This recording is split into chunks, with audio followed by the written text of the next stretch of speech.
Bonjour et bienvenue dans cette vidéo. Je suis Pauline de Barba, je suis éducateur canin professionnel et aujourd'hui on se retrouve non pas sur le terrain mais à mon bureau parce qu'on va parler d'un sujet qui est important et qu'on retrouve très souvent en éducation canine et pourtant dont on parle peu, c'est les chiens avec lesquels on n'arrive pas à faire de progrès. Très souvent quand on va avoir un chien, eh bien, on va avoir des difficultés, on va chercher des conseils, on va aller voir un éducateur canin, on va aller en club canin, on va aller sur internet, regarder des vidéos, etc.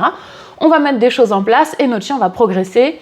Et tout est pour le mieux dans le meilleur des mondes. Donc moi j'ai plein d'élèves dans cette situation-là qui viennent me voir, qu'on va accompagner et qui vont avoir des super progrès, qui vont repartir très satisfaits avec leur chien. Et puis de l'autre côté, on va aussi avoir de temps en temps, c'est plus rare mais ça arrive, des chiens pour lesquels on va voir très peu de progrès, voire même pas du tout. Et ça c'est hyper frustrant, que ce soit pour vous en tant que les propriétaires de chiens ou que pour nous les éducateurs canins, parce qu'on sait que ce qu'on utilise, le travail qu'on fait, les méthodes qu'on va mettre en place, elles fonctionnent puisqu'on les voit fonctionner avec les autres chiens. Donc on ne peut pas se dire cette méthode-là, elle ne marche pas. Du coup, d'où vient le problème? Pourquoi est-ce qu'on n'arrive pas à ce que le chien progresse? Et souvent, la première chose qu'on va se dire, c'est c'est moi qui pose problème parce que je ne fais pas les choses comme il faut, j'ai pas bien appliqué la méthode, j'y arrive pas. Ou alors on va dire, c'est le chien, il est trop têtu, pour ces races-là, c'est pas ces méthodes-là qui fonctionnent, etc. En fait, dans ces situations-là, et je comprends également ça peut être frustrant pour vous quand vous dites je mets tout en place, je travaille, j'applique les méthodes, j'applique les conseils et je vois aucun progrès, alors que je sais que ces méthodes fonctionnent, que je les vois fonctionner sur d'autres chiens et sur le mien ça donne rien, je sais à quel point ça peut être super frustrant pour vous. Mais le problème c'est que quand vous vous posez juste la question de la méthode ou de si vous l'appliquez bien ou pas, bien en fait vous ne regardez qu'une petite partie du problème. Pour savoir en fait comment un chien va pouvoir progresser, que ce soit dans son comportement ou dans ses apprentissages, il va falloir regarder au-delà de simplement de la méthode que vous allez utiliser. Il va aussi falloir regarder deux autres paramètres qui vont être super importants. D'un côté, il va y avoir le bien-être mental du chien, son cerveau, comment est-ce que son cerveau fonctionne.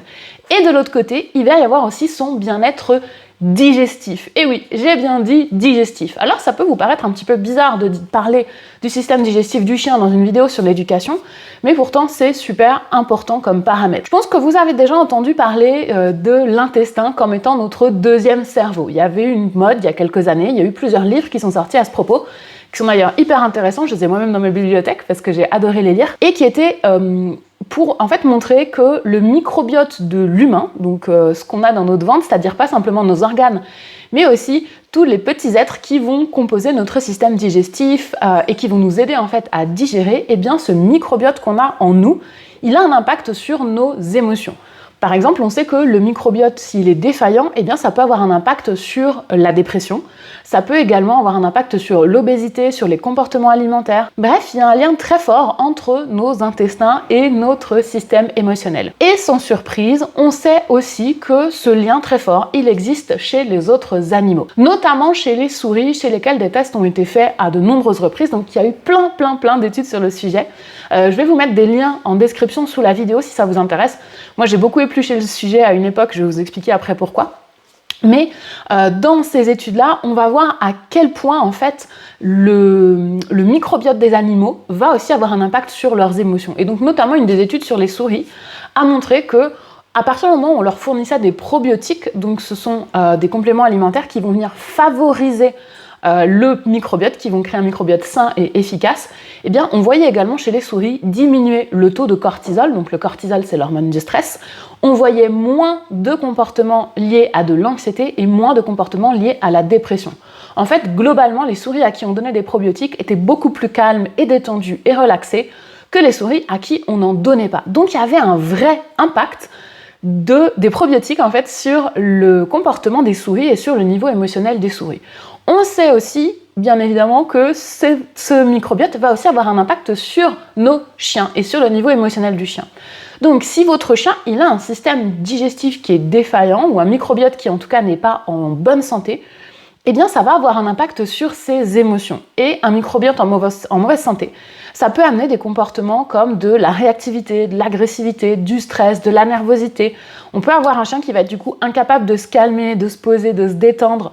Et on va le voir du coup dans le quotidien. Et ça en fait, vous pouvez mettre tout l'entraînement que vous voulez, tout le travail que vous voulez sur votre chien, avoir toutes les méthodes d'entraînement, de dressage, peu importe comment vous voulez appeler ça, mais tout ce que vous voulez mettre en place avec votre chien, si à l'intérieur de lui, c'est déséquilibré et que ça ne fonctionne pas, eh bien votre chien il va peu progresser, voire même parfois pas du tout. Donc, ce que le chien va avoir à l'intérieur de lui, son microbiote, il va dépendre déjà de son alimentation. On en a parlé dans la dernière vidéo, l'alimentation des chiens. C'est quelque chose qui est important et c'est un paramètre super important à prendre en compte et je pense que souvent on sous-estime un peu l'impact de l'alimentation sur le comportement de notre chien. Une alimentation qui est pas bonne pour lui, elle va avoir un impact non seulement sur sa santé, bien sûr, mais aussi sur son mental. Et c'est important de trouver l'alimentation qui va lui convenir. Et on peut aussi du coup, comme je le disais, venir complémenter l'alimentation et donner des probiotiques à nos chiens. Donc il en existe plein de sortes, vous pouvez même en parler avec votre vétérinaire, peut vous en proposer.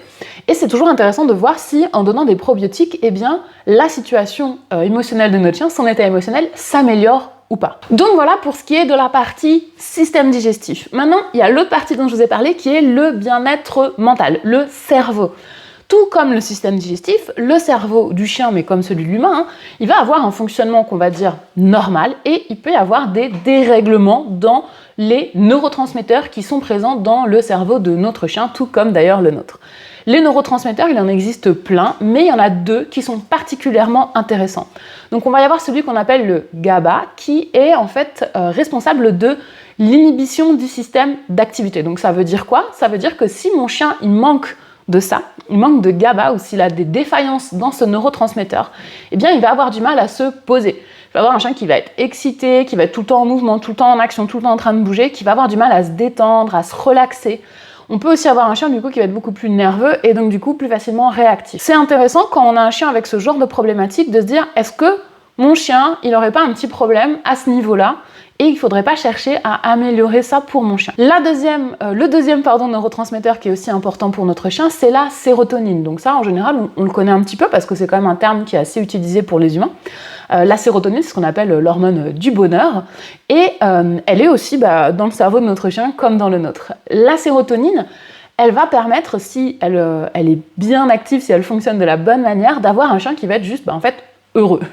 Donc qui va être moins sujet à la réactivité, moins irritable, moins grognon, qui va être globalement plus détendu parce qu'il sera plus optimiste, plus cool, plus calme dans la vie. Donc on a intérêt à avoir un chien qui a des niveaux de sérotonine qui sont fonctionnels dans son cerveau. Le problème, c'est que la sérotonine, elle est synthétisée par l'organisme uniquement à partir de l'alimentation du chien et donc à partir de ce qui s'appelle le tryptophane. Donc c'est super important que dans l'alimentation de votre chien, l'apport en tryptophane soit suffisant pour que le système digestif et ensuite du coup votre cerveau soit alimenté suffisamment en sérotonine. Donc du coup, il y a de nouveau un lien, encore une fois, avec l'alimentation. Si l'alimentation de mon chien, elle n'est pas suffisamment fournie et riche en tryptophane, eh bien mon chien, il va avoir du mal à être heureux, calme et détendu. Donc vous voyez, c'est plein de paramètres, en fait, qui vont venir améliorer comment mon chien se sent et comment mon chien va être dans la vie de tous les jours. Et du coup, ça va aussi avoir un impact sur l'apprentissage et l'entraînement que je vais pouvoir faire avec mon chien. Donc ce qu'il faut aussi comprendre d'ailleurs, c'est que quand on est dans un système qui ne fonctionne pas, donc par exemple un chien qui va avoir beaucoup de stress, beaucoup de réactivité, beaucoup d'énervement, beaucoup d'anxiété, beaucoup d'excitation, eh bien ça va impacter négativement et le microbiote et la production de neurotransmetteurs. Donc en fait on est dans un cercle vicieux. Si jamais il y a quelque chose qui ne fonctionne pas, il y a un déséquilibre, où comme le microbiote et les neurotransmetteurs sont moins performants, eh bien le chien va être plus irritable. Comme il est plus irritable, le microbiote et les neurotransmetteurs seront également moins performants et on n'arrive pas à s'en sortir. Donc il faut vraiment qu'on agisse pour venir rétablir l'équilibre entre les deux. Et je pense que ça, c'est une question qu'on ne se pose pas assez parce qu'on a toujours tendance à mettre un peu trop l'accent sur l'entraînement et à se dire que s'il y a un problème, eh bien c'est l'entraînement qui est défaillant. Sauf que s'il y a des déséquilibres de l'autre côté, vous pouvez faire tout l'entraînement du monde, le chien ne progressera pas autant que si tout était ok de l'autre côté. Oui, l'entraînement c'est super important et le travail avec votre chien, les méthodes que vous allez utiliser, ce que vous allez mettre en place pour que votre chien progresse, le travail que vous faites avec lui, il est nécessaire. C'est pas parce que vous rééquilibrez le cerveau ou le système digestif de votre chien que d'un seul coup, tout va bien se passer sans aucun travail. Ce qui est important de voir, c'est que c'est un système en fait, que tout va fonctionner ensemble. Et très souvent, les chiens qui ont du mal à progresser, c'est des chiens qui vont avoir des déséquilibres à ce niveau-là en fait. Ils vont avoir un super travail, des super méthodes, des super entraînements, mais ils ne sont pas performants en termes de digestion, en termes de neurotransmission, et du coup, ils n'arrivent pas à intégrer les apprentissages, ils n'arrivent pas à progresser. Et ça peut être vraiment, vraiment frustrant. Moi, je l'ai vécu avec Sunny. Donc Sunny, vous la connaissez un petit peu maintenant si vous me suivez. C'est ma cocker zinzin, ma cocker jaune avec des petites taches oranges. Et Sunny, en fait, c'est une chienne qui est hyper sensible, hyper active, qui est très excité, toujours en mouvement, toujours en action, un petit peu ce que je vous disais au début quand il y avait des défaillances en termes de GABA, donc de capacité à arriver à se poser, à se calmer, et puis également aussi clairement l'impact du microbiote pour elle, il est super important. Donc avec Sunny, j'ai mis plein de choses en place et elle a fait plein de progrès. Je ne vais pas vous mentir, le travail, l'éducation, l'entraînement, tout ça l'a fait progresser énormément. Mais malgré tout, il restait encore une petite marge de progression où je me disais, je vois plus de progrès et j'aimerais bien qu'on aille plus loin. J'aimerais bien avoir une chienne quand même plus posée parce que elle est nerveuse, elle énerve aussi les autres chiens de la maison. Des fois, elle nous énerve nous aussi à être tout le temps en mouvement, tout le temps en action. Et même si elle a fait énormément de progrès pour le calme, là par exemple, on est en train de filmer, elle est couchée, elle dort juste à côté de moi. Hein, donc c'est pas non plus un monstre, bien sûr. Mais malgré tout, je sentais qu'on pouvait aller plus loin encore là-dessus. Donc, j'avais fait pas mal de recherches à ce moment-là, et d'où toutes ces études que j'ai lues, ces infos que j'ai prises, pourquoi j'avais d'ailleurs lu ces livres sur le microbiote humain également à ce moment-là. Et du coup, à l'époque, j'ai essayé pas mal de choses. Donc, elle a été sous probiotique, et j'ai vu des améliorations vraiment hyper intéressantes sous probiotique. On a essayé la phytothérapie, on a essayé l'homéopathie, et j'avais des résultats, des progressions, elle était plus calme, mais pas complètement. Et je cherchais vraiment quelque chose qui me permettait, notamment au niveau des tryptophanes, d'être sûre qu'elle avait ce qu'il fallait dans son alimentation. Ce qui n'est pas forcément évident quand on donne une alimentation, mais en fait quand on donne n'importe quel type d'alimentation finalement. Parce que c'est super dur de pouvoir évaluer le niveau de tryptophane que vous donnez à votre chien. C'est vraiment que des estimations et on ne sait pas forcément si les besoins sont couverts ou pas. Et en fait, en faisant toutes mes recherches, je suis tombée sur un produit qui alliait à la fois le côté digestif avec des probiotiques et le côté neurotransmetteur avec ce qu'il fallait pour que ce soit la GABA ou le tryptophane pour la sérotonine, et quelque chose qui réunissait tout ça. Donc je me suis dit, tiens, on va tester, on va voir ce que ça donne. Et ce produit, je l'ai testé, ça fait maintenant plusieurs mois que Sunny, elle prend ce produit qui va allier les deux, et franchement, les résultats sont hyper radicaux, quoi. Enfin, son comportement, il a vraiment changé, elle est beaucoup plus calme, beaucoup plus posée, beaucoup plus proche de nous, beaucoup plus câline, beaucoup plus détendue. C'est des résultats que j'ai pu voir à un certain moment avec notamment les probiotiques, mais c'était assez dur à maintenir dans la durée. Les probiotiques, ils étaient difficiles à trouver. Et là, en fait, j'avais vraiment trouvé un produit, en fait, il y avait tout en un. Donc, ce produit, s'il vous intéresse et si jamais vous voudrez le tester pour votre chien, je vais vous mettre le lien juste en dessous dans la description. Comme ça, vous pouvez voir si vous voulez tester pour votre chien et voir ce que ça donne. Il y a aussi un code de réduction pour vous pour avoir 10% sur votre commande. Comme ça vous permet de tester et de voir un petit peu si ça convient à votre chien. Il faut compter environ 10 jours avant de voir des effets. Malgré tout, vous n'êtes pas du tout obligé de prendre ce produit-là si vous voulez le tester pour vos chiens. Vous pouvez aussi simplement, comme je vous disais, prendre des probiotiques, trouver de la complémentation en tryptophane ailleurs. Enfin, voilà, il n'y a aucun souci. L'idée, c'est de tester pour vos chiens et de voir ce qui s'améliore quand on fait ces tests, en fait. Et c'est d'autant plus intéressant si vous avez un chien, comme je vous le disais, qui ne progresse pas dans certaines choses, où il y a du mal à voir des avancées. Vous voyez que ça avance, mais il manque un petit truc pour qu'on aille plus loin. Il manque un petit truc pour que ça passe à l'étape d'après, en fait. Et ça peut être vraiment le coup de pouce qui va aller plus loin. Alors attention, je vous garantis pas que ça marche, parce que peut-être que c'est pas cette problématique-là pour votre chien, peut-être c'est vraiment que vous appliquez pas bien la méthode, et ça je peux pas le savoir pour vous. Et c'est pas non plus des produits miracles qui vont faire que d'un coup votre chien il va être parfait. Enfin, je veux dire, c'est impossible, sinon on le saurait s'il existait des produits miracles. Mais c'est vraiment des coups de pouce qui vont nous aider à ce que le chien il se détende, il se pose plus facilement dans la vie de tous les jours. Et je pense que c'est dommage de pas essayer pour se rendre compte si vraiment, en fait, pour notre chien, ça aurait un impact et ça nous faciliterait la vie derrière. Moi, j'ai essayé, franchement, dans l'idée, c'était de dire, voilà, est-ce que je vois une différence ? La différence, elle est claire, elle est visible. Moi, je le vois, mon conjoint le voit, les gens autour de moi le voient également. Donc, clairement, c'est pas moi qui rêve le truc. Ma chienne est plus calme. Donc, pour l'instant, je vais continuer à utiliser ces produits-là. Donc, voilà pour cette vidéo. Elle était un petit peu longue, mais je pense qu'elle était importante parce que moi, j'ai vraiment envie de vous aider aussi quand vous vous rendez compte que vous faites tout ce que vous voulez, tout ce qu'il faut pour que votre chien progresse et le chien ne progresse pas. J'ai aussi envie de pouvoir vous dire, c'est peut-être pas de votre faute et il y a peut-être des choses qu'on peut mettre en place qui sont pas que de l'ordre du travail, du comportement pour votre chien. J'espère que cette vidéo, elle vous a plu, qu'elle vous a apporté des informations. N'hésitez pas à aller voir les liens dans la description sur tous les articles. Je suis désolée, il y en a certains en anglais, mais voilà.